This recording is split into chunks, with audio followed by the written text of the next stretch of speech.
Como les decíamos, este primer bloque son buenas prácticas agropecuarias en acción, realidad y tendencia. Auspicia Ministerio de Agricultura y Ganadería de la provincia de Córdoba. Y vamos a invitar a subir al escenario a Santiago de la Rosa, ingeniero agrónomo, director del programa de buenas prácticas agropecuarias, y Gustavo Balbi, ingeniero agrónomo, director de fiscalización y control del Ministerio de Agricultura y Ganadería de la provincia de Córdoba. Van a hablar sobre el programa de buenas prácticas agropecuarias del gobierno de la provincia y la ley 9164.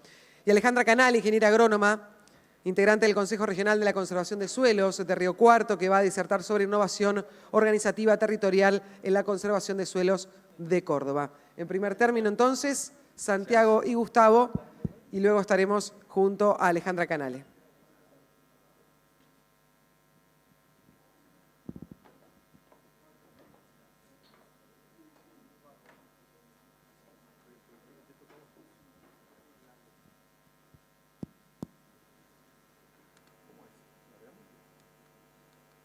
Hola, hola, hola. Ahí está. Yo me voy a parar. Permiso. ¿Cómo va? Buenos días a todos. La verdad que es un poco más cómodo estar parado para mover un poco los brazos y sentirse más como en casa. La idea un poco de la charla es comentarles los alcances, los beneficios y de qué se trata el programa de buenas prácticas agropecuarias que Sergio comentaba en su discurso, un programa que ya es ley desde el año 2019, una ley que viene a reconocer un programa en donde el eje fundamental es reconocer a los productores que realizan prácticas sostenibles con el cuidado del medio ambiente y de los recursos. Existe una brecha, no sé si se está viendo la presentación en la pantalla, si no la veo yo solo, me parece. Ahí va, ahora sí. Existe una brecha en lo que son las prácticas, digamos, agropecuarias obligatorias, o sea, la legislación vigente que debe cumplimentar el productor agropecuario dentro de la producción, y las deseables desde el punto de vista del desarrollo sostenible. Lo que tratan un poco estas buenas prácticas o el programa de buenas prácticas agropecuarias es achicar esta brecha entre lo que uno desea o lo que uno ve como deseable dentro del campo y lo que la legislación vigente le exige al productor a la hora de llevar adelante la producción agropecuaria. Los beneficios que tiene el programa es un informe que le va a validar las prácticas que él fue declarando, un cartel en el establecimiento en donde va a indicar que tranqueras adentro hay un productor comprometido con el cuidado de los recursos, comprometido con su vecino y obviamente con la sociedad donde está inmergida la producción agropecuaria. Va a tener un sistema de puntajes de BPA que dependiendo qué prácticas el productor adhiere y valida y aprueba, va a recibir luego un reconocimiento económico. Rápidamente, bueno, como les comentaba antes, un programa totalmente voluntario, de adhesión voluntaria por parte del productor agropecuario, en donde el Estado reconoce prácticas que van más allá de la ley. El piso del programa es la legislación vigente en la provincia, lo que son las buenas prácticas del programa de BPA propiamente dicho, son las que van más allá de la ley. ¿Y por qué nace el programa? Bueno, nace con una sociedad, digamos, con prejuicio hacia la actividad o hacia el sector agropecuario, instituciones trabajando sin una agenda en común, veníamos trabajando con un mismo norte, pero sin una agenda en común, en donde la sinergia hizo que el programa llegue a buen puerto y hacia lo que es hoy el programa. Y obviamente el desconocimiento en diferentes formas de producción. El para qué, obviamente, había que reconocer a los productores que estaban haciendo buenas prácticas agropecuarias o que estaban ya comprometidos con el cuidado de los recursos y posicionar a Córdoba, obviamente, en la adopción de buenas prácticas agropecuarias. Y el cómo surge y cómo se iba a llevar adelante el programa nace también en base a la ley. El primer año fue un año complicado en donde había que demostrar al productor hacia dónde iba a ir el programa, que era un programa con una visión a largo plazo, en donde tenía ciertos requisitos que el productor cumplimentar, en donde la ley lo que dice es que todo lo que son requisitos y prácticas debían nacer del consenso de un consejo consultivo. Este consejo está conformado por más de 50 instituciones de carácter público, de carácter privado, están también los colegios profesionales, las academias, en donde en las diferentes ediciones el consejo se va juntando durante el largo del año en 4 oportunidades. Primera oportunidad, donde nos juntamos para consensuar cuáles van a ser las nuevas prácticas, cuáles son los nuevos requisitos que el productor tiene que cumplir para poder ser un productor BPA. Y obviamente para ver en cada eje, los que están enmarcadas las prácticas, qué indicadores y qué prácticas se van a cumplimentar. La búsqueda de soluciones conjuntas, coordinar obviamente este tema de agenda, como decía antes, poder en esta sinergia llegar a buen puerto y obviamente que sea una política pública. Beneficiarios, todo productor agropecuario que realice la actividad dentro de la provincia de Córdoba. Puede ser un productor de Santiago del Estero, de Salta, de Tierra del Fuego, de Misiones, pero que realiza la actividad agropecuaria dentro de los límites de la provincia es un potencial productor BPA. Independientemente de su carácter frente al campo donde va a trabajar, puede ser propietario, puede ser arrendatario, puede tener un condominio, un contrato accidental. Lo importante es quién tome la decisión en la producción. Obviamente cumplimentar con los requisitos de ingreso y que implemente buenas prácticas agropecuarias. Un poco la historia del programa en este gráfico, año 2017 con 1.800 productores.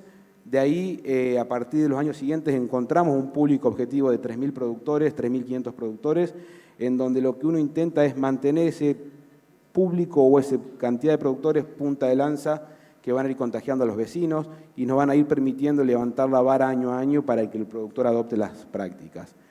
El gráfico o el dato que más me gusta mostrar a mí es la cantidad de hectáreas bajo BPA. Primer año con casi 700.000 hectáreas y nos vamos al último año o a la última edición cerrada en el año 2022 con casi 3 millones de hectáreas. Si teníamos en cuenta el gráfico anterior, misma cantidad de productores, la curva exponencial hacia la cantidad de hectáreas, igual que la cantidad de prácticas en el programa. Este mapa es un mapa que se realiza junto con la gente de IDECOR, en donde lo que se busca es poder visualizar qué productor está haciendo buenas prácticas, cuántas buenas prácticas está haciendo y obviamente trabajar en lo que hace a los periurbanos para poder demostrar qué productor está haciendo cuidado de los recursos y cómo lo hace. Claramente este mapa no tiene datos que georreferencian al productor, ni quién es el productor, ni datos personales del productor, sino solamente qué buena práctica se hizo en ese campo y qué cantidad de buenas prácticas. Ese es el cartelito que el productor se lleva para colgar en su establecimiento. Ese es el cartel de este año, en donde se agregaron 2 reconocimientos que tuvo el programa. Octubre del año pasado, reconocido por la ONU como mejor política pública de gobiernos intermedios, lo que indica que el norte que venimos trabajando, tanto el gobierno de la provincia como el sector privado, como es en el caso de la mesa de BPA, es un norte claro, es un norte en donde hace falta seguir trabajando y hace falta seguir promocionando a los productores. Y este año, en el marco de la Sociedad Rural de Palermo, fue reconocido con los premios CITA a la innovación tecnológica. Muchas gracias y lo dejo con mi compañero Gustavito.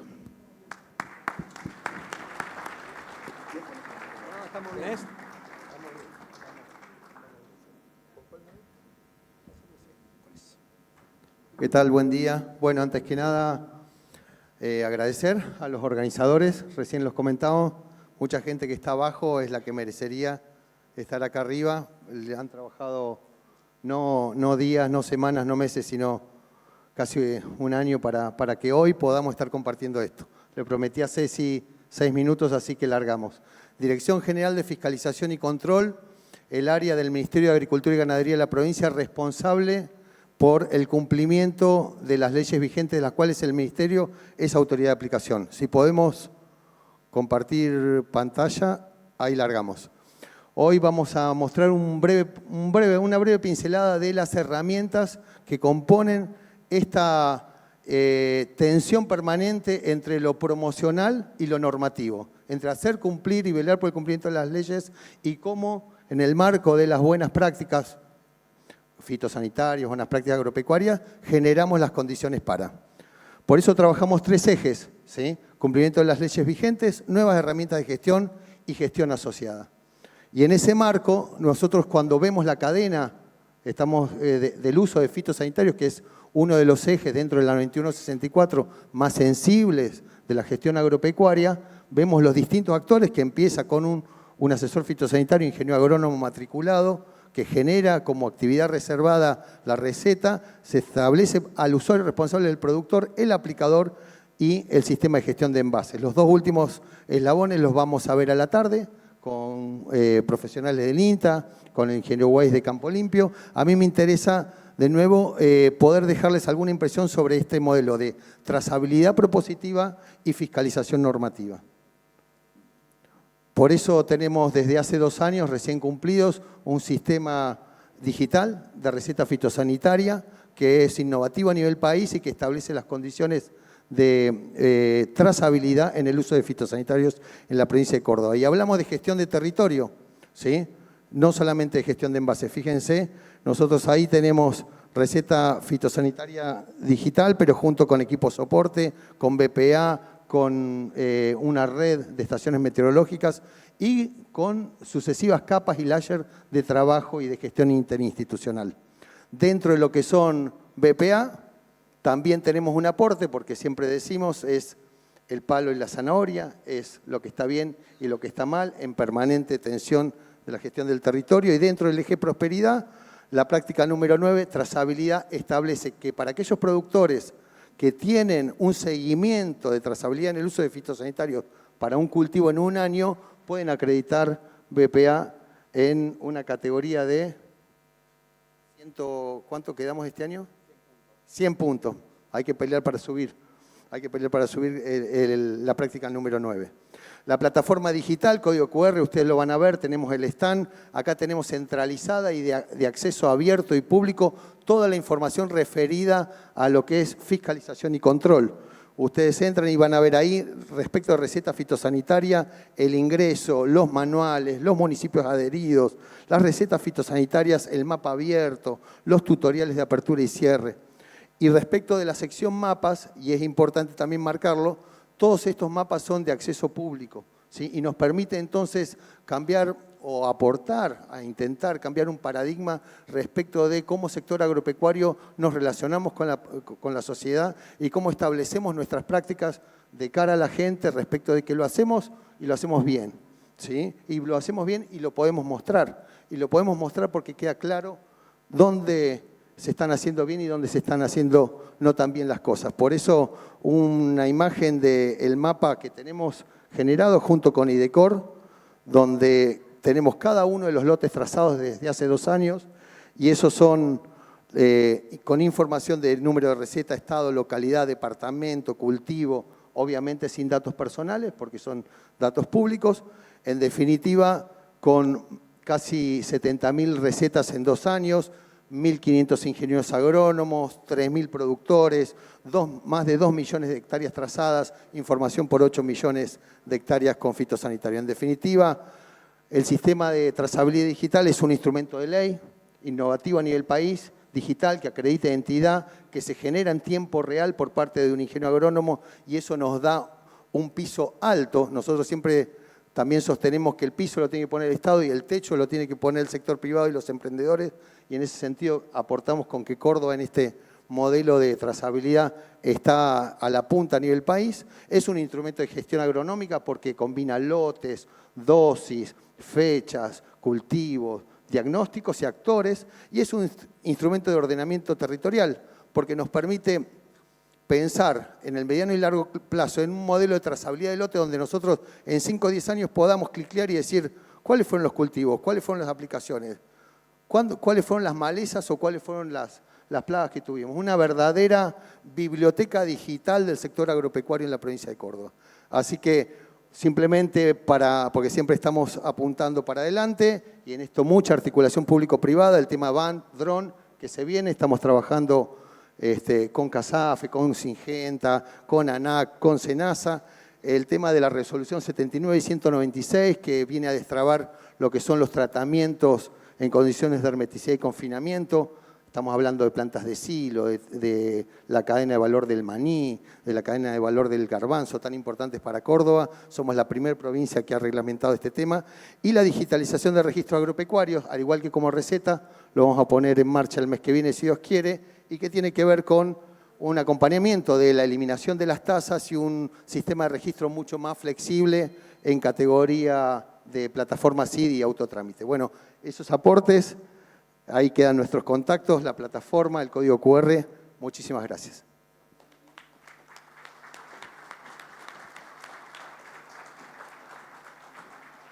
Los invitamos a quedarse tanto a Santiago como a Gustavo, si no me entierro en el escenario. Bueno, los invitamos a quedarse, decía, le vamos a dar la bienvenida una vez más a Alejandra Canales, ingeniera agrónoma. Nos va a contar acerca de la innovación en la organización y de los territorios en conservación de suelo. Gracias. Bueno, muy buenos días. Gracias, Jorgelina, por la presentación. Gracias, Gustavo, Santiago. No sé si está la presentación. Ahí está. Bueno, antes de empezar, quería felicitar a los organizadores de este hermoso evento, de la tercera Jornada Nacional de BPA, y también agradecer a la mesa de BPA porque nos dejó ser parte de este importante evento al Consejo Regional de Conservación de Suelos del Departamento de Río Cuarto. Ustedes pueden ver en esta fotografía quiénes los estamos integrando. Y en representación de todos ellos les presento lo que es innovación organizativa territorial en la conservación de suelos de Córdoba. Ay. Vamos a ver, no sé qué pasa. ¿Es este? Paramos. Bueno, nuestra querida provincia de Córdoba tiene alrededor de 16 millones de hectáreas, de las cuales una mitad, 8 millones, están destinadas a la agricultura, con una producción total de 40 millones de granos, o sea, de toneladas de granos, como promedio de cada campaña. Esto está trayendo algunos problemas territoriales que los vamos abordando desde la mesa, por ejemplo, la del Consejo, con respecto a la degradación de suelo. Cuando hablamos de degradación de suelo tenemos en cuenta lo que es erosión hídrica, eólica, anegamiento, salinización por elevación de las napas. El tema que ahora está en casi todos los lotes, el tema de compactación de los lotes. Y otros problemas territoriales, el tema de deforestación, el tema de los conflictos urbanos, rurales, el tema de las aplicaciones fitosanitarias cuando no hay un buen manejo acorde, el tema de más de un 70% que tenemos de las tierras en arrendamiento y la gobernanza de los recursos naturales que hoy los tratamos de denominar el tema de bienes comunes. Todos estos problemas territoriales creemos que la forma y el camino para abordarlo es a través de la innovación organizativa territorial. Ejemplo, la Mesa de Buenas Prácticas Agropecuarias, ejemplo, el Consejo Regional de Conservación de Suelo, donde referentes institucionales de articulación pública-privada logramos consensuar, adecuar y accionar para lograr dar respuesta a estos problemas. Acá tenemos les muestro las instituciones que forman parte de este consejo. Está el Ministerio de la Provincia de Córdoba el Gobierno de la Provincia de Córdoba con el Ministerio de Agricultura y Ganadería, la Universidad Nacional de Río Cuarto, con la Facultad de Agronomía y Veterinaria, CREA, Colegio de Ingenieros Agrónomos, la Asociación de Ingenieros Agrónomos del Sur de Córdoba, la Municipalidad de Adelia María, Fundación Maní Argentina, Federación Agraria, Sociedad Rural y el INTA. Bueno, una de las acciones que venimos desarrollando fuertemente es la capacitación. Desde la creación del Consejo a la actualidad, llevamos adelante 120 capacitaciones, principalmente a nivel de campo, donde todos los actores que estamos interesados en conservar nuestros recursos nos encontramos. Tratamos de construir un conocimiento colectivo a partir de referentes en la temática y del saber cotidiano de todos los productores.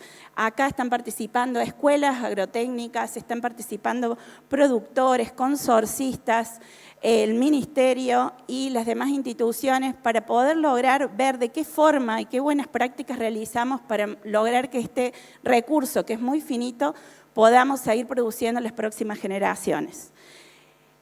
Uno de los focos principales del Consejo es la comunicación. Para la comunicación recibimos un fondo, que es un subsidio por parte del Ministerio, en el cual tratamos de mantener estas redes sociales con información de calidad. Ustedes acá pueden ver lo que es Facebook, Instagram y una página que la pueden buscar, conservaciondesuelos.org. Traje estas 3 diapositivas donde creo que nosotros con esto tratamos de sintetizar las buenas prácticas desde un costo cero a algo más complejo. La primera, que está a su derecha, es simplemente con un costo cero para el productor, que es sembrar cortándole pendiente. Esto favorece que mejoramos los rendimientos entre un 8 y un 19% mientras cuidamos nuestro suelo de la erosión hídrica. Posteriormente, con un poquito más de costo ya, el tema de ver cómo descompactamos nuestros suelos. tenemos que tratar de que el agua que viene de nuestro, digamos, lo que llueve,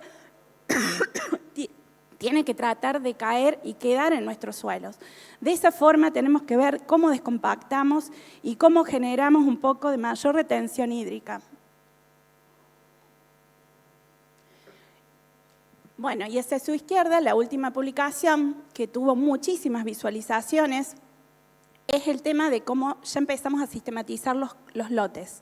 Sí, acá hay un ejemplo que es en Adele María, estas sistematizaciones con terrazas de absorción. Fíjense en que el buen funcionamiento que tiene luego de unas lluvias bastante intensas. Esto no requiere para el productor grandes, digamos, un porcentaje de plata bastante importante. Hay a través de la provincia créditos a tasa cero para poder sistematizar. Otra de las... la generación de información local es otra de las fuentes, generalmente lo lleva la Universidad de Río Cuarto y lo lleva el INTA. Tenemos ensayos en erosión eólica, tenemos ensayos con cultivos de cobertura.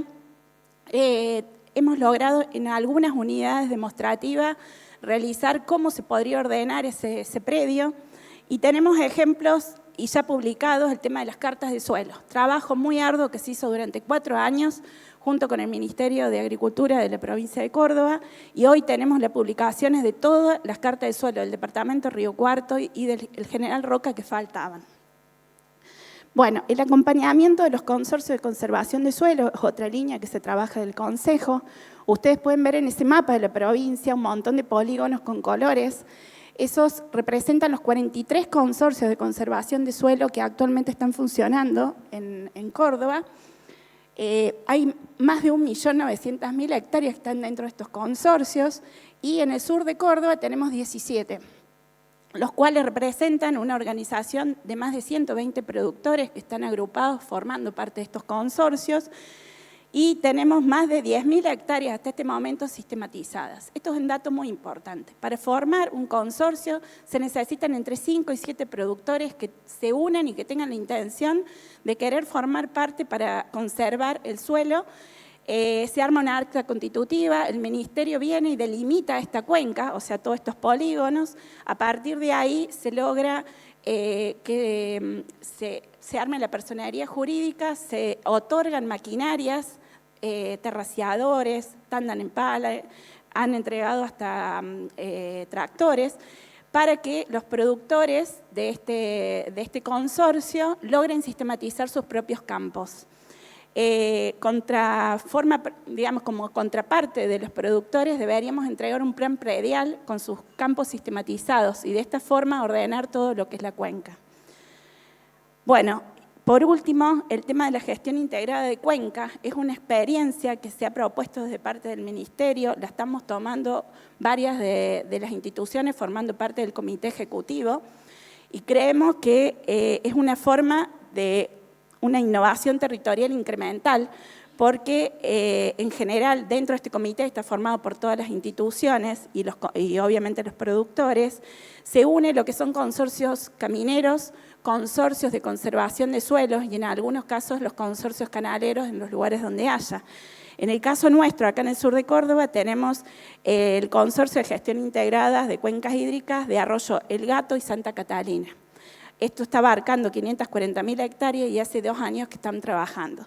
Fíjense acá, bueno, hay un ejemplo de la foto del acta constitutiva de este comité ejecutivo, obras que se han estado realizando en algunos caminos y abajo el plano del consorcio regional número 15, que es el consorcio caminero, donde van a haber rayas de distintos colores porque se da cierta priorización a tareas que sean necesarias entre todos.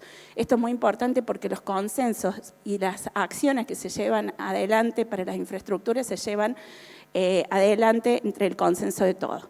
Bueno, y antes de terminar, queríamos mostrar en esta fotografía un ejemplo de nuestra zona, que es el campo de la Aguada de la Universidad de Río Cuarto, que es ubicado en Pozo de Carril, donde muestra con la imagen satelital cómo se debería ordenar un campo predial sistematizado, con siembras cortando la pendiente, con terrazas, con forestación, con diversificación productiva. Bueno, muchas gracias.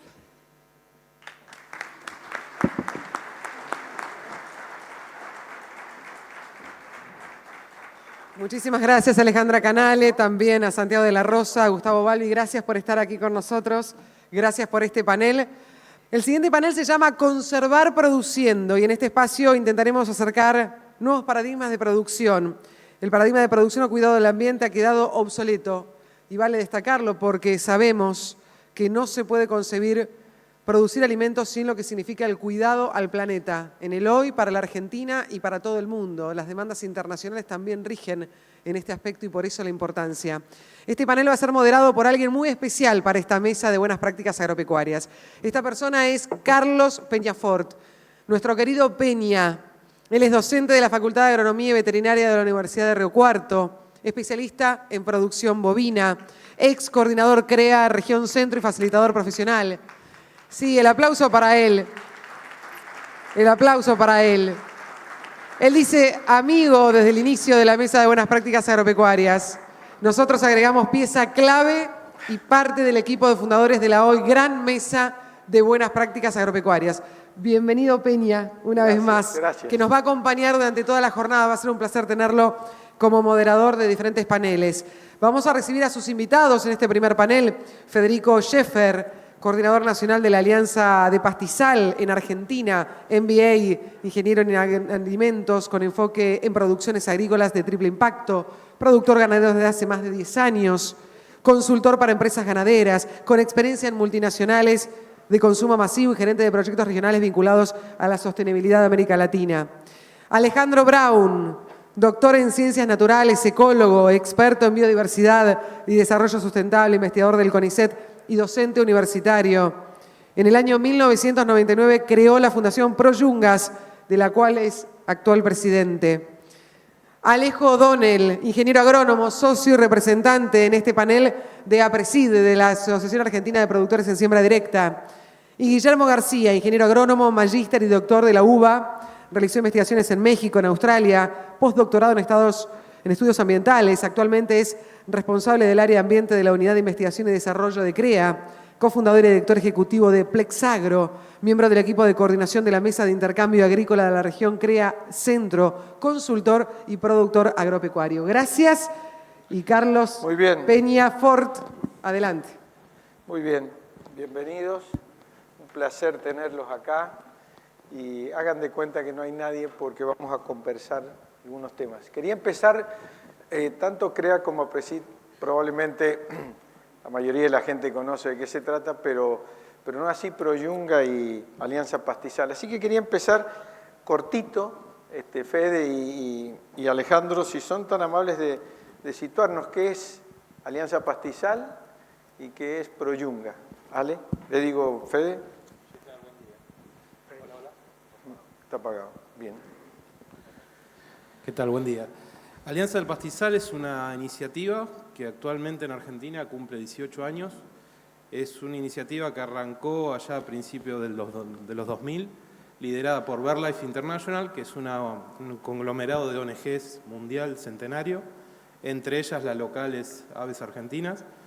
Y es un programa que regionalmente está trabajando hace 18 años acá en Argentina con los pastizales, o sea, enfocado principalmente en los pastizales, porque es donde está la mayor biodiversidad, la más amenazada por el avance de la agricultura, la ganadería continua, etc. Nosotros trabajamos justamente en este concepto de producir y conservar, y también apoyamos a los productores en algunos canales comerciales para que puedan diferenciar sus productos.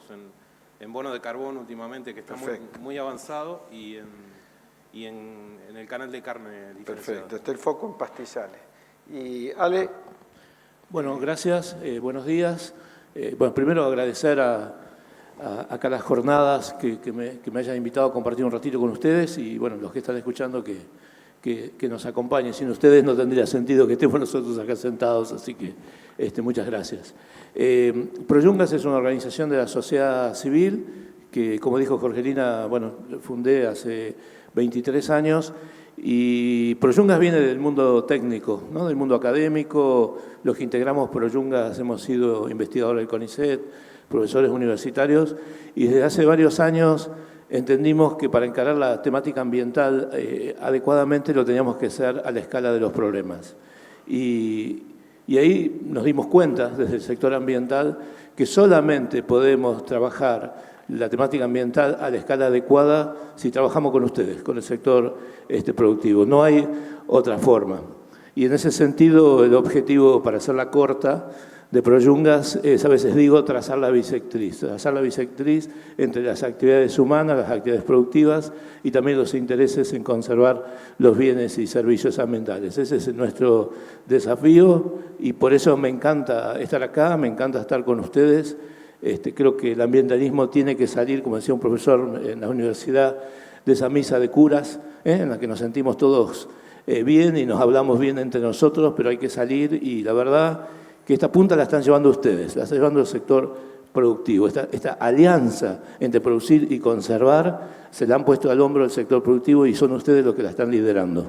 Bueno, gracias, Ale. Claramente es producir y conservar. Bueno, voy a abrir la conversación para los cuatro. Voy a empezar primero por Ale o por Guille, pero la pregunta es para los cuatro. Socialmente la palabra sostenibilidad tiene algo de juicio social, digamos, y preocupación. Y quisiera que de las cuatro instituciones me digan cuál es la visión de la sustentabilidad de un sistema, qué es lo que están viendo como institución. ¿Estamos? Guille, por ejemplo. Sí. Creo que está, ahí está. Bueno, primero buenos días y también muy agradecido de la invitación y en nombre de CREA por el espacio. En parte también nos sentimos en casa. CREA tiene oficinas aquí en el predio y muchas caras conocidas, muchos miembros CREA, sé que son parte de la mesa. Sostenibilidad. CREA, por empezar, CREA lo tiene dentro de su visión. Empresas integradas a la comunidad son referentes de sostenibilidad e innovación. Podría decir que todos los miembros CREA o todas las empresas CREA quieren ser sostenibles y sostenibles en las tres dimensiones, ¿no? Sostenibles en términos productivos, económicos, ambientales y sociales. Entendemos a la sostenibilidad como un concepto dinámico que puede ir cambiando a medida que las expectativas y las demandas crecen y se modifican a lo largo del tiempo. Es un concepto o estas expectativas vienen de diversos actores, ¿no? Como decía Alejandro, no podemos hacerlo solos y tenemos que romper esos hilos de hablar entre nosotros. Y hay que tener en cuenta esas diferentes expectativas que están en juego, ¿no? Expectativas externas, lo que nos puede pedir la sociedad como sector, pueden ser expectativas que vienen como reclamo, que vienen como legislación o que vienen como una regulación del mercado, pero también esas expectativas internas, ¿no? Y ahí vemos mantener la productividad de nuestro sistema, conservar lo que tenemos y también hacer más atractiva nuestra actividad, nuestras empresas. Al fin del día, dejar trascendencia. Esos son aspectos que siempre tenemos en cuenta a la hora de trabajar en sostenibilidad. Bien dinámico. ¿Ale? Bueno, ante todo, buenos días y muchas gracias. Voy a robar, gracias por la invitación y por permitirnos estar, ¿no? Pero me voy a robar de mi tiempo un minuto para felicitar y felicitarnos lo que ha hecho la provincia de Córdoba con lo que es BPA, lo que es conservación de suelo y la visión que tiene. La verdad es lograr, como hizo la provincia, en interacción con instituciones, con privados, que es lo virtuoso de todo esto, lograr instalar en la conversación lo que es la palabra BPA, es único en el país, tenemos que estar muy orgullosos de lo que está haciendo Córdoba. Así que nada, lograr un 35% del área ya dentro del programa BPA, tener los consorcios de conservación de suelos como se están gestionando y trabajando, les aseguro que es único en el país, así que creo que nos merecemos un aplauso enorme por lo que estamos haciendo. Eso como primera cuestión. Así que felicitaciones a todos los que son parte y ayudan a que esto crezca. Después, con respecto a la sustentabilidad, desde APRESID está en su génesis, o sea, APRESID surge hace 30 o 40 años atrás con la preocupación de inicial de cuidar el recurso, cuidar principalmente fue un foco más productivo, o sea, nos impactaba la erosión, tenemos que combatir, queríamos ese problema, queríamos una mejor economía de agua y eso fue la instalación de la siembra directa. Después con el tiempo, como dijo Guille, son procesos dinámicos, empezaron, y toda sociedad está buena que vaya renovando sus problemas, las sociedades progresan cuando renuevan sus problemas, si estamos enfrascados en los mismos problemas estamos estancados. Entonces empezaron a aparecer, digámosle, problemas o empezamos a entender a partir de la ciencia y la tecnología y la investigación que la sustentabilidad no es solo producir muy bien, sino que hay un montón de dimensiones que las mencionó Ale, que estaban dentro somos parte de comunidades, trabaja gente con nosotros, trabajamos con gente, interactuamos, hay familias involucradas. Entonces, apareció toda esa dimensión de lo que es lo social, más allá de lo ambiental y lo productivo, y también tenemos que ser sostenibles económicamente. Entonces, el proceso de sustentabilidad fue mutando en el tiempo a medida que fuimos aprendiendo mucho más, y por supuesto tenemos que seguir aprendiendo mucho más. Trabajamos en sistemas vivos sobre los cuales nosotros incidimos y el sistema de alguna manera reacciona y tenemos que ajustarnos a producir de la mejor manera. Entonces yo creo que lo principal es entender la sustentabilidad como un proceso continuo de evolución permanente, de mejora continua, de aprendizaje permanente. Y destaco que siempre detrás de todo este tipo de conversaciones y decisiones esté la ciencia para poner blanco sobre negro en todo este tipo de sustentabilidad y lograr ponernos de acuerdo en eso. Claro, gracias Alejo. Alejandro, a ver, tu Proyunga, ¿qué está mirando de la sustentabilidad? ¿Qué es para Proyunga un sistema sustentable? Bueno, sustentabilidad es como todas estas palabras mágicas, ¿no?, que cada tanto vamos inventando. Ahora se habla mucho de regenerativo también, ¿no? Y en definitiva, en el fondo, es un poco lo que sentimos que es lo correcto, lo que hay que hacer. Después, en la práctica, obviamente, los criterios son tremendamente dispares. Y yo me voy a detener en un tema que me parece que es el centro, por lo menos, de nuestra atención, desde Proyungas. Cuando el sector productivo habla de sustentabilidad en general, está hablando de la sustentabilidad de la actividad productiva, ¿no es cierto? Es decir, mantener el suelo, mantener los rindes, controlar las malezas, ahora el carbono en el suelo, manejo de los agroquímicos, etc. Cuando el ambientalismo habla de sustentabilidad, habla de mantener los paisajes, la biodiversidad, los ecosistemas, los servicios ambientales. Lo que es necesario es unir ambos conceptos. Y desde Proyungas creamos un programa que está siendo bastante activo, que lo llamamos Paisaje Productivo Protegido, que no es otra cosa que vincular activamente los esfuerzos para mantener la producción en buenas condiciones, que eso es básico, pero también hacerlo en un contexto de salud ambiental o de preservación del entorno ambiental. Por eso esas tres palabras, paisaje, que es un concepto amplio, lo que uno mira, la diversidad de situaciones productivas y ambientales.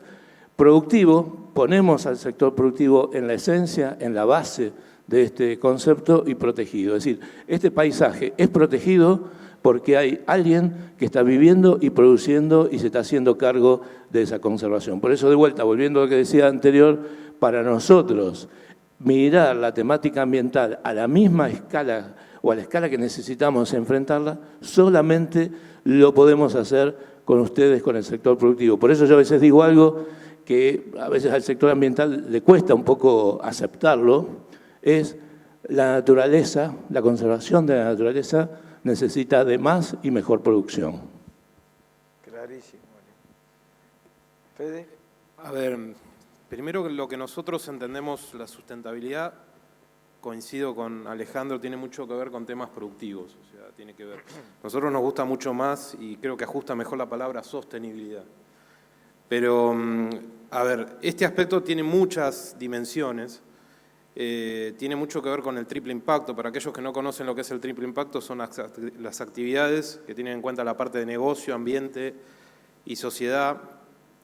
Tiene también mucho que ver con la velocidad, o sea, hay cosas que no pueden esperar en este momento. O sea, el cambio climático lo tenemos ahora en la puerta. O sea, no podemos esperar que nos adecuemos a 30 años. Entonces, eso requiere otro tipo de velocidad.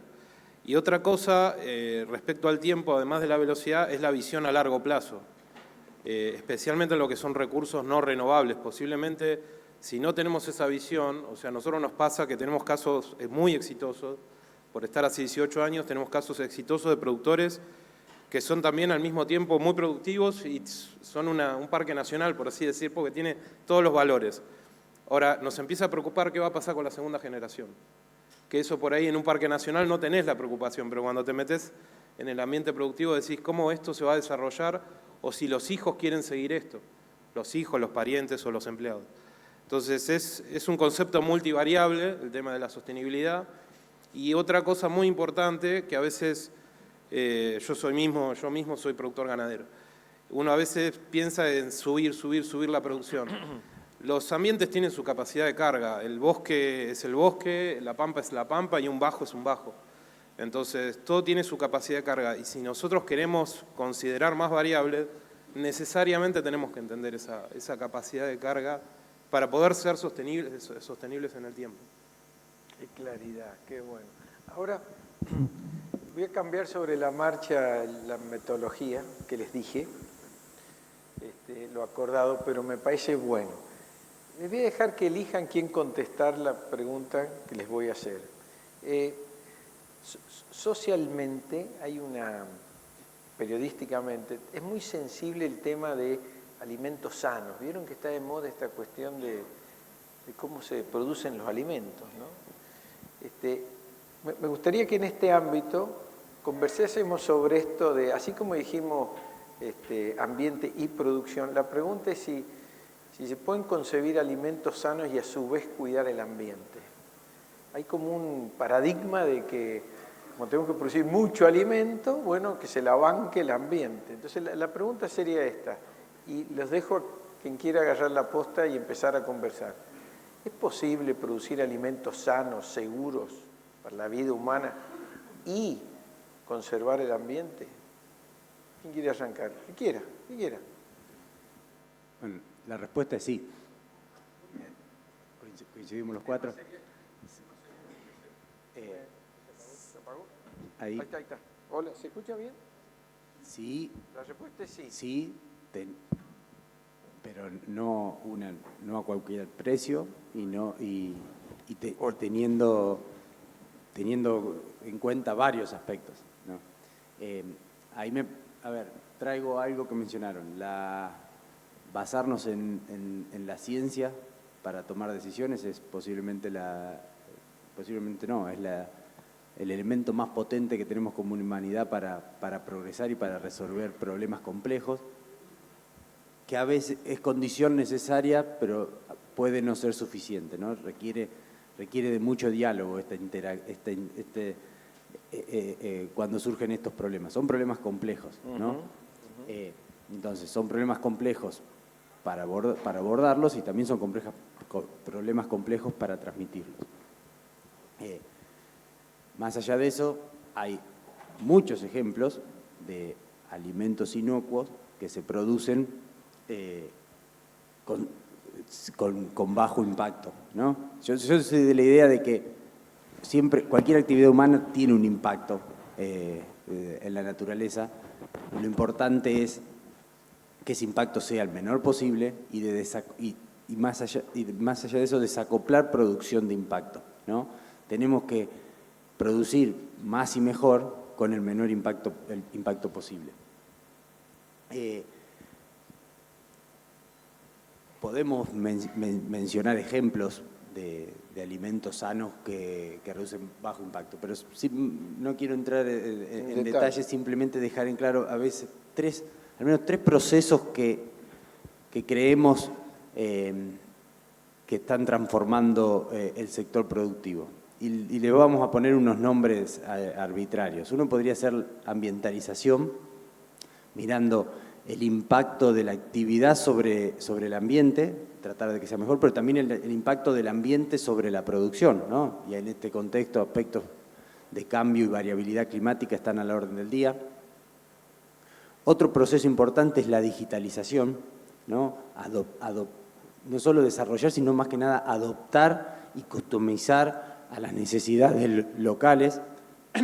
Y otro proceso, podríamos llamarlo bioeconomización, bioeconomía, ¿no? La importancia de producir de manera diferente y vender y comerciarlo igual, producir lo mismo y comerciarlo de manera diferente, o producir de manera diferente y comerciarlo y generar nuevos canales de comunicación. Y esos tres procesos, que suenan bastante arbitrarios, están muy interrelacionados. Entonces, aspectos de bioeconomización necesitan de trazabilidad y esa trazabilidad mostrar que el impacto sobre el ambiente es bajo, ¿no? Y me parece que a la hora de pensar en alimentos es un tema súper sensible porque cuando mencionamos ese alimento afecta a la salud humana, ahí la sociedad pone una gran alerta y todos ponemos una gran alerta. Me parece que estos tres procesos son aspectos a considerar, ¿no? Cómo llega la información al consumidor, para eso necesitaremos digitalización y que el consumidor sepa que cuanto más información tenga, mejor. Eso es importante, de cómo se produjo. Fede, de esto que dijo Guille, ¿alguna otra implicancia que pueda tener esto de alimentos sanos y ambiente cuidado? Totalmente, o sea, yo cuando escucho alimentos sanos se habla mucho afuera, sobre todo, que yo lo entendí después de un tiempo, qué significa la traducción, que es la sanidad total. O sea, que uno cuando piensa en alimentos sanos, uno piensa en que tenga pocos agroquímicos, o que tenga pocos microorganismos, o pocos patógenos. Y alimentos sanos tiene que ver también con un negocio sano, tiene que ver con un ambiente sano, con una sociedad sana. O sea, y es la historia que tiene además el alimento, más allá de lo que puedo medir en un laboratorio. Entonces, no cabe duda, el alimento sano es un deber, o sea, lo tenemos que hacer, pero creo que tenemos que tener una visión un poco más elevada, amplia, claro, que abarque más variables. ¿Ale? No, yo agregaría, coincido con lo que se está exponiendo, pero agregaría que antes nos tenemos que poner de acuerdo, sentarnos a conversar y ponernos de acuerdo, primero, qué es un alimento sano, ¿no? Si yo me tengo que manejar por las etiquetas negras que ponen ahora, dejé el queso crema y estoy entrando en la cerveza firme porque no encontré etiquetas negras. Entonces, primero creo que hay que ponerse de acuerdo qué es un alimento sano, consensuar qué es un alimento sano, y después consensuar qué es una producción ambientalmente o sustentable, ¿no? Porque la visión de alimento sano varía entre cuanto estemos sentados acá, según la dieta, según lo que consumimos y demás, o lo que le demandamos a ese alimento como sano, según nuestra visión. Y lo de producir lo sano también hay múltiples visiones, incluso les puedo asegurar que en este auditorio. O sea, no es ser un productor sustentable europeo no es para nada lo que tenemos nosotros como sudamericanos o argentinos produciendo de la forma que producimos. Entonces, yo creo que esa conversación de nivelar la mesa y estar todos de acuerdo en qué es sano y qué es sustentable, claro, sería el principal paso para después sí orientar la ciencia y después sacar de las discusiones, refuerzo lo que dijo Guille, el rol de la ciencia. Y cuando en estas conversaciones aparece la ideología se pone muy difícil, ¿no? Entonces, por eso destacamos el rol de la ciencia y sentarse a conversar y consensuar, pongámonos de acuerdo entre todos los que somos parte, ¿no? Ale, en un minuto te animás a ponernos un cierre sobre esta conversación que estamos teniendo. Me la pone fácil, ¿no? No, pero quiero terminar un poquito con esta reflexión. Creo que en esta cuestión entre producción y ambiente hay mucha cuestión ideológica metida en el medio, que a veces se la expresa claramente y muchas veces no. Creo que incluso parte de este tema de los alimentos sanos también transcurre por este espacio de ideologías. Gran parte de las cosas que pensábamos hace 50 años, cuando yo era chico, hoy pensamos que son incorrectas o no son sanas o lo que sea, y en el futuro va a ser lo mismo con cantidad de cosas que hoy pensamos que son bárbaras. Entonces yo creo que hay que concentrarse. Creo personalmente que las actividades productivas, tanto de alimentos como de fibras, pueden coexistir perfectamente con la conservación del ambiente. Creo que ese es el gran desafío. Los humanos tenemos que aprender a coexistir con la naturaleza. Nunca lo hemos hecho. La agricultura, la ganadería, las ciudades es justamente una forma de evadir a la naturaleza, y el futuro está en que aprendamos a convivir. Yo creo que ese es el gran desafío y es lo que nos queda para adelante. Coexistir humanos con naturaleza. Aprender a convivir y una sola salud. Quiero agradecerles en nombre de la mesa porque han sido muy respetuosos de lo que habíamos acordado y un gran testimonio para todos nosotros. Así que les pido que les demos un agradecimiento fuerte, aplausos para ellos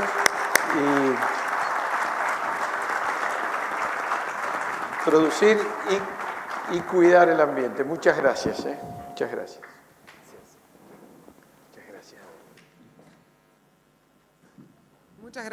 Muchas gracias a todos, a Alejo, a Federico, a Alejandro, a Guillermo. Le vamos a hacer entrega de un presente, como a todos los disertantes que pasarán por esta tercera jornada nacional de buenas prácticas agropecuarias aquí en Río Cuarto. Saber que tanto fundaciones de conservación como asociaciones de productores tienen el común la ocupación del cuidado del ambiente es algo muy, pero muy importante, ya que trabajamos hoy con recursos que pertenecen a nuestras generaciones futuras. De esto también se habló aquí en este gran panel. Así que les agradecemos una vez más. Y llegando al final de lo que es este panel, podríamos decir este primer panel en materia de contenidos, buenas prácticas agropecuarias en acción, realidad y tendencia, le vamos a dar la bienvenida al próximo disertante, que nos va a hablar de las tendencias de la agroindustria y el rol de la Argentina.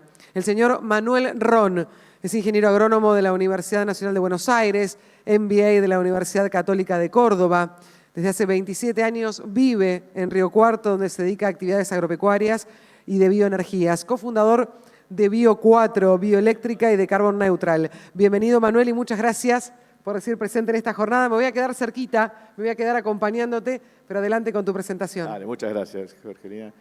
Bueno, buen día a todos y muchísimas gracias por la invitación. Y felicitaciones por la organización, a los organizadores que están acá trabajando. Una excelente jornada han hecho.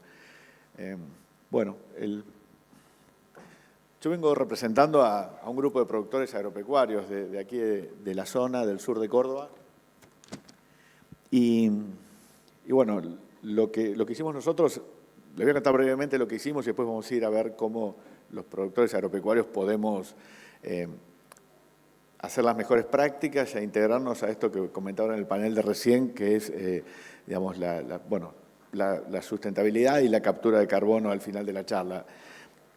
Nosotros comenzamos ya hace más de 15 años asociándonos. Nos asociamos 30 productores agropecuarios en ese momento para poder hacer Bio4, que fue la primera planta de etanol de maíz de Argentina, y con el principal concepto de diversificar el negocio, agregar valor al maíz aquí en la región de Río Cuarto. Y el asociativismo realmente fue la mejor práctica que hicimos para comenzar, porque hubiese sido imposible a título individual cualquiera de los productores que es parte de Bio4 poder hacer por sí solo, ¿no?, este tipo de emprendimiento.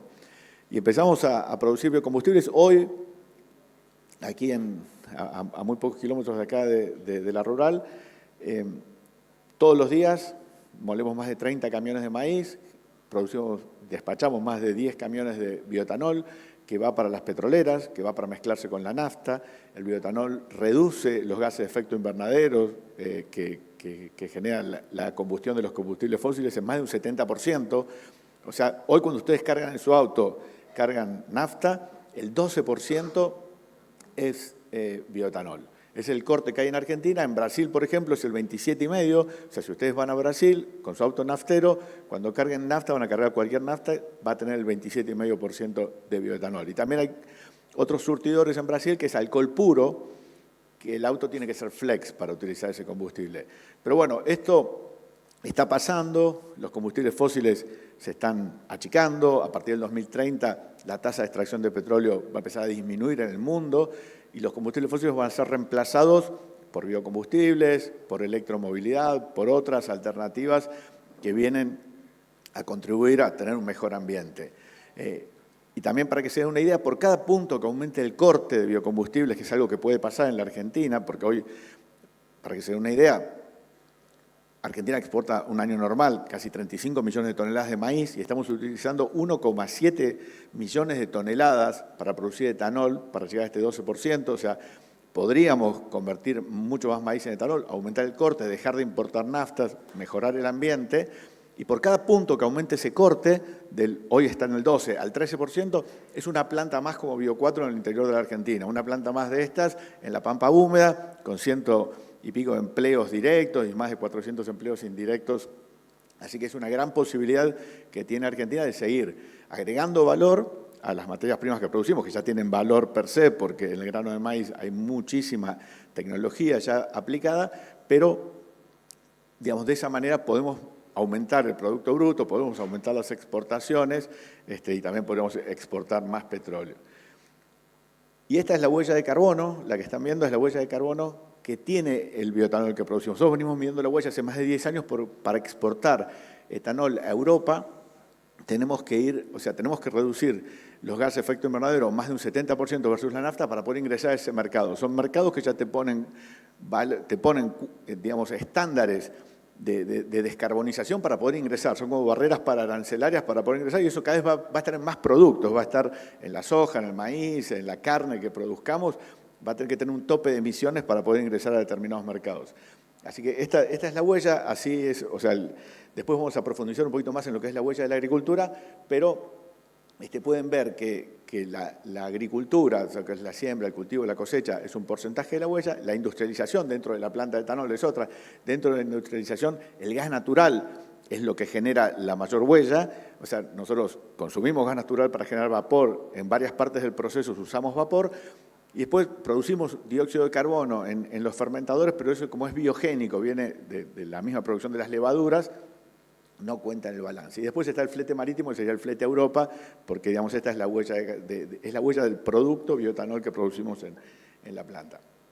El otro negocio en el que nos incursionamos a partir del 2015 es el biogás.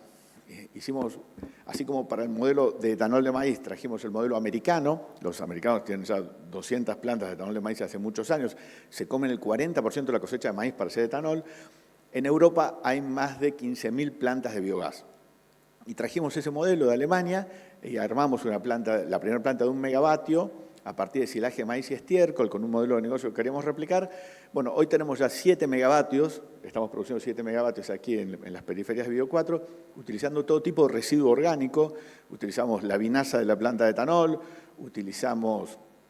podemos utilizar silaje de maíz, no lo estamos haciendo, utilizamos desechos del mercado central de Río Cuarto, tenemos un convenio con la municipalidad donde traemos todos los desechos, las frutas, las verduras, todo lo que no puede ir a la comercialización, a las verdulerías porque no está en condiciones, lo traemos para hacer energía.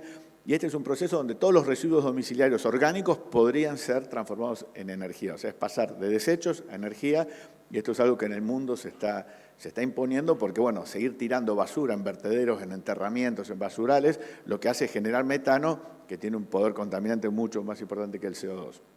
Aparte de estas plantas de biogás que generamos, armamos una empresa de tecnología para biogás, porque después de uno renegar mucho tiempo desarrollando plantas y haciendo este tipo de desarrollos que no estaba en la Argentina, aprendimos muchísimo. Aquí en Río Cuarto hay una facultad que tiene entre sus carreras ingeniería química, que es excelente. Esto tiene mucho proceso químico, biológico, microbiológico. Así que armamos una compañía de ingeniería y estamos intentando exportar esta tecnología, esta sinergia que hicimos entre el bioetanol y el biogás a Estados Unidos y a Brasil. Y esta es la huella de carbono de las plantas de biogás, del producto biogás que producimos, versus el gas natural de red, que es el que consumimos hoy en nuestras casas, y estamos reduciendo arriba del 97-98% en las 3 plantas que tenemos acá las emisiones de gases de efecto invernadero versus el producto sustituto que es el gas natural. O sea, es una tecnología que es excelente porque no requiere ningún input, solamente que hay que poner, digamos, los orgánicos dentro del digestor, que es como un gran estómago. El digestor genera un biogás, se filtra, pasa por los filtros donde se le saca el azufre y se meten motores que tienen un alternador en la punta y se genera la energía eléctrica en el proceso de biogás. Armamos un negocio ganadero que se llama Bio5 y un consorcio exportador de carne que se llama Rio Beef, y estamos tratando de producir carne con la menor huella de carbono posible. Y todo esto, digamos, con todos estos negocios que les conté, lo que hacemos, integramos un negocio de economía circular, donde producimos maíz, bueno, no se ve el puntero, pero producimos maíz, que es donde está el sol, o sea, somos todos productores agropecuarios, compramos maíz en el mercado también, le compramos a acopiadores, a corredores, metemos el maíz en la planta de bioetanol, de ahí sacamos bioetanol, que va a las petroleras, como le decías, para el corte con las naftas, sacamos aceite de maíz, sacamos burlanda, también producimos CO2, con el que se podrían hacer algunas otras moléculas, pero la burlanda la mandamos al feedlot, en el feedlot producimos proteína animal, carne vacuna, con los desechos del feedlot, con el estiércol del feedlot, los traemos a los digestores también metemos la vinaza al proceso de maíz, metemos estos residuos, estos pasivos ambientales que les contaba, frutas, verduras, aceite de cocina usado. En el biodigestor, entre el estiércol y todo eso, se produce energía térmica, energía eléctrica y un biofertilizante. El biofertilizante es todo lo que queda al final del proceso, o sea, todo lo que no se transformó en biogás, digamos, son todos los nutrientes mezclados con agua. Y ese biofertilizante lo utilizamos para regar el maíz. Cuando regamos el maíz con este biofertilizante, lo que generamos es una producción agrícola con menor huella, porque ahora les voy a mostrar que dentro de la huella los fertilizantes tienen un peso muy, muy importante. Así que este es un ejemplo claro de economía circular a gran escala, que lo que nos permite es tener un bioetanol de baja huella de carbono, porque todo este proceso integrado lo que nos hace es reducir la cantidad de gas natural que usamos en el proceso de etanol, por eso tenemos un etanol bajo en carbono, que es muy competitivo, que se puede exportar a muchos países y que si lo comparamos con otras plantas de bioetanol que producen aquí en la Argentina, estamos muy bien posicionados. Cuando en el futuro haya algún premio hacia los productos que tengan menor huella ambiental, Bio4 va a estar en condiciones de poder acceder. Y la última compañía que armamos, que esto capaz que a los chicos que están acá le interesa también un poco más, porque nosotros en todo este camino lo que hicimos es primero descarbonizar los combustibles fósiles con el bioetanol, después descarbonizar la energía eléctrica, toda esta energía, el 70% de la energía que hay en la Argentina es fósil, entonces metimos energía renovable en el sistema y descarbonizamos el sistema de energía eléctrica, y el último negocio es descarbonizar a través de una plataforma. Hicimos una compañía digital y sustentable, que es una plataforma que se llama Carbon Neutral+, carbonneutralplus.com es la página web, y ahí, digamos, lo que hacemos es ayudar a las compañías, a las empresas, o a las personas también, a llegar a la carbono neutralidad, sobre todo con bonos de carbono y certificados de energía renovable.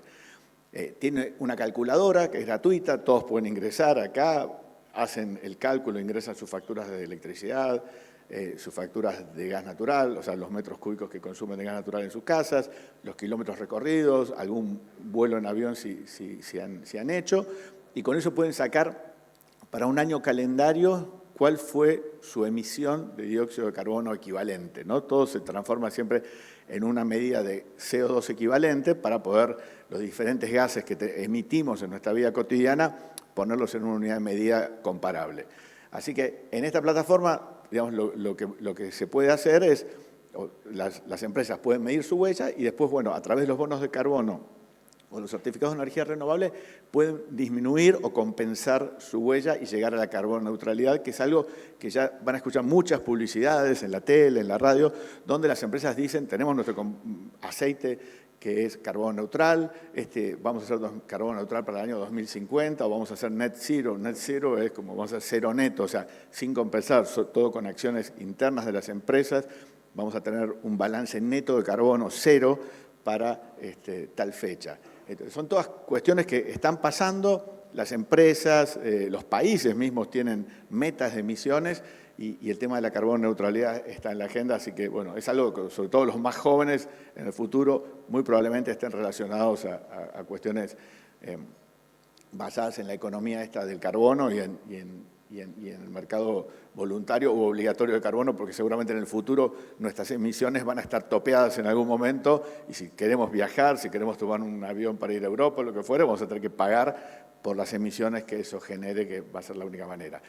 Bueno, y pasando ya a la agricultura y a la huella de carbono, para ir cerrando, Aquí pueden ver en este gráfico, y esto es la huella de carbono para el maíz que nosotros traemos a la planta de Bio4. Nosotros medimos, hacemos trazabilidad de una parte del maíz que traemos a la planta porque tenemos esta obligación de medir, digamos, el ciclo de vida, todas las emisiones de nuestro producto bioetanol para poder exportarlo a Europa por la fracción que exportamos y no comercializamos internamente. Acá lo que pueden ver es que los residuos de cosecha tienen un 27%. El residuo de cosecha es lo que nosotros en siembra directa hacemos, dejamos cobertura, pero esa parte, digamos, si bien nos beneficia mucho en el manejo del agua, tiene en el balance de carbono del proceso emisiones, ¿no? Hay óxido nitroso que se libera de ahí, ese óxido nitroso se pasa al dióxido de carbono equivalente y tiene ese impacto. Los fertilizantes tienen el impacto más grande. Los fertilizantes y sobre todo los nitrogenados se hacen con gas natural, ¿no? Gas natural fósil que sale del subsuelo en las plantas donde se produce la urea. El insumo principal es el gas natural. A partir de gas natural con hidrógeno y demás se hace el amoníaco y después se hacen los fertilizantes nitrogenados. Por eso tiene una huella tan muy importante. Primero, por cómo se produjo el fertilizante con gas natural y después cuando lo aplicamos. Por eso después hay una implicancia muy fuerte en la huella, en las emisiones que generamos nosotros en la agricultura, según cómo aplicamos ese fertilizante nitrogenado. Y después, bueno, los agroquímicos, combustibles, por todos los laboreos que hacemos, semillas, pero como verán, el impacto de los fertilizantes es el más importante. Y después, bueno, cómo mitigar o reducir esta huella. Ahí hay una serie de posibilidades para reducirla, no están en orden. Recién hablaban aquí de la agricultura regenerativa o ganadería regenerativa, que es un término que medio sui generis, como decía Alejandro Brown, pero digamos, la posibilidad de hacer, hoy hay varias empresas que te proponen hacer agricultura digamos, para aumentar, para capturar carbono. Eso implica sobre todo meter mucho cultivo de servicio, gramíneas en invierno, entre los cultivos de verano, que también tienen una situación de compromiso, un trade-off por el tema del agua, ¿no? O sea, el agua que necesitamos para el cultivo de verano y sobre todo en esta zona. Pero, bueno, el manejo de los fertilizantes nitrogenados, como les decía recién, cómo aplicamos, en qué momento, si dejamos que se volatilice o que se lixivien muchos de los fertilizantes. El uso de biofertilizantes reduce mucho la huella. Nosotros ahí en la planta de biogás sacamos este biofertilizante y lo utilizamos para reemplazar los fertilizantes sintéticos. Casi que hacemos unas 2.000 hectáreas de agricultura sin aplicar fertilizantes sintéticos producto de los biofertilizantes. Después, bueno, la agricultura a sitio específico, menores laboreos, o sea, lograr la mayor productividad por hectárea utilizando la menor cantidad de insumos es espectacular para poder bajar esto, ¿no? Bajar las emisiones de cada kilo de maíz que producimos o de cada kilo de soja que producimos. O sea, cuanto más kilos produzcamos con menos insumos, menos impacto, menos emisiones vamos a tener. Así que, bueno, estas son algunas de las formas de disminuirla. Y para los productores, y esto ya para ir cerrando, está la posibilidad de participar del mercado voluntario de carbono a través de producir bonos. Como decían recién en el panel anterior, la captura de carbono en suelo, o sea, aumentar el carbono orgánico del suelo, lo van a buscar en la bibliografía, el que se interese por esto va a poder ver, hay acciones, digamos, a través de lo que puede ser agricultura regenerativa, ganadería regenerativa, en la medida que podamos demostrar que nuestro nivel de carbono orgánico en el suelo está aumentando año a año, se podrían certificar y se podrían emitir bonos de carbono. Y esos bonos se venden y sería una forma más de ingreso de los productores agropecuarios, ¿no? Si podemos demostrar que capturamos carbono en el suelo, podemos tener una fuente de ingresos alternativa. Obviamente, este carbono también tiene que tener un precio atractivo para que en el balance decir, bueno, resigno algo de rinde, si tengo que hacer, no sé, un cultivo de servicio, puedo obtener algún ingreso que justifique ese menor rinde que puedo tener, ¿no? Pero bueno, este gráfico muy simple lo que implica de cómo funciona el mercado voluntario, hay empresas de un lado que capturan carbono o evitan carbono, que son las que están en verde en el gráfico, certifican sus proyectos, emiten bonos de carbono y a través del mercado, por ejemplo, Carbon Neutral Más, como les contaba antes, es una plataforma que hace ese link entre vendedores y compradores, pero le venden bonos de carbono a organizaciones que emiten carbono. Ustedes tienen una empresa de logística, tienen camiones, andan con gasoil y no tienen alternativa tecnológica para reducir esas emisiones que produce la empresa de logística. Entonces, si quieren ser carbono neutral, tienen que comprar bonos de carbono para compensar. Se lo compran a las empresas que capturaron carbono, que hicieron proyectos, hicieron un beneficio ambiental. ¿Cómo podemos capturar carbono?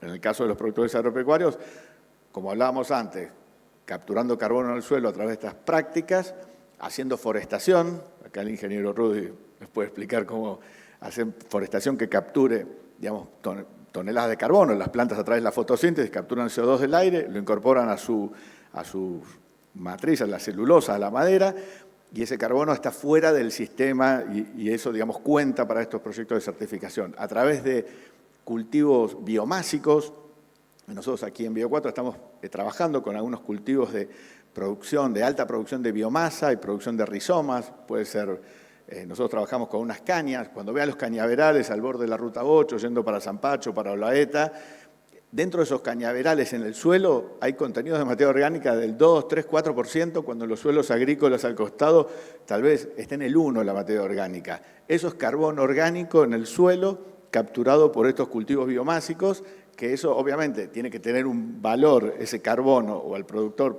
para aplicar una técnica de ese tipo deberían pagarle una cantidad, digamos, de dinero por ese carbono capturado para que justifique dedicar alguna hectárea a ese tipo de técnica o de cultivo. Pero bueno, esas son las formas, digamos, que hay, y después las otras son ya procesos industriales o bioenergéticos, generar biogás. Alguien que tiene un feedlot muy grande, usar todo el estiércol, en vez de dejarlo en el suelo, que emite metano, que emite óxido nitroso, meterlo todo en un digestor y hacer energía eléctrica. Esa podría ser una técnica. Eso reduce muchísimo emisiones y eso también permite certificar. Ahora, Manuel, me meto acá un poquitito en la parte final para preguntarte, porque creo que hay muchos productores que están muy interesados en estas alternativas de cómo sumarse, cómo capturar cada vez más carbono, cómo ser más partícipes de una economía circular, como planteas desde Bio4. Uno lo ve como grandilocuente, lo ve como una empresa muy grande y dice, tal vez tranqueras para adentro no es mi posibilidad. ¿Existe en el hoy la posibilidad de los productores de sumarse? ¿Existe en el hoy el proyecto como para poder ser partícipes de este tipo de actividad? Bueno, sí, como te decía, al final está la posibilidad esta de hacer, agricultura, digamos, más intensiva en gramíneas, sí, de apuntar siempre teniendo en cuenta el riesgo agrícola por el manejo del agua, ¿no? Pero esa tal vez es la más fácil dentro del sistema agrícola como lo tenemos hoy, como lo conocemos hoy. Después es incorporar otros cultivos o tal vez poner, no sé, algún sector del campo que está degradado o que tiene menos potencial en un tema de forestación. O sea, claro, en Uruguay hay muchos proyectos de eucaliptus hechos sobre campos degradados, donde, bueno, el eucaliptus viene muy bien, tiene un alto potencial de crecimiento y esos proyectos pueden incorporarse para certificarlos y generar bonos de carbono, por ejemplo. Y a partir de esto uno imagina un poco más a futuro, mira un poquito más para adelante y dice, estamos encaminados hacia la transición energética. Esto que planteabas, de a poco, en X cantidad de tiempo, tenemos que abandonar los combustibles fósiles en la mayor medida posible. Tenemos las condiciones en la Argentina para hacerlo, pero la pregunta es, ¿de qué manera se va a aportar o por dónde crees que viene la tendencia para sumar a esta transición energética? Bueno, las empresas petroleras dicen que a partir del 2050 casi el 50% de los combustibles que utilicemos van a ser nuevas moléculas. Y un caso bien concreto, para que se lleven y para cerrar, por ejemplo, se está hablando de los e-fuels. E-fuels son nuevas moléculas, nuevos hidrocarburos verdes. Por ejemplo, metanol verde, que se van a componer a partir de carbono biogénico que salga de procesos como la fermentación de Bio4, como los gases de escape de los motogeneradores que producen energía eléctrica renovable. Ese dióxido de carbono que viene de una fuente verde, porque viene del maíz, viene de la producción agrícola, se va a tomar ese dióxido, se va a tomar por otro lado hidrógeno verde que se hace con electrólisis del agua. Por ejemplo, un parque eólico como el que está aquí en Punilla, en La Punilla, en Achiras, con esa energía verde puede hacer electrólisis del agua, separar el hidrógeno del oxígeno y ese hidrógeno verde junto con el CO2 verde que sale de estos procesos que les decía, van a componer las nuevas moléculas en el futuro. O sea, que es algo que está cerca, que probablemente los jóvenes que están acá trabajen de eso en el futuro y hay que estar muy atento, hay que leer todo lo que se pueda, porque va a haber muchas oportunidades para el sector agropecuario por estos temas. Manuel, muchísimas gracias. Gracias por este rato. Gracias a todos. El aplauso para Manuel Ron. Definitivamente las posibilidades que tenemos, ¿no? y lo que importa de esta economía circular, de seguir capturando carbono, de profundizar lo que es la captura de carbono para aprovechar el potencial de la República Argentina y adaptarnos a lo que, como decíamos antes, demandamos en el hoy desde nuestro país, pero también adaptándose a los cambios en el mundo y a las demandas internacionales. Ingeniero agrónomo de la Universidad Nacional de Buenos Aires, Manuel Ron estaba con nosotros aquí en este panel.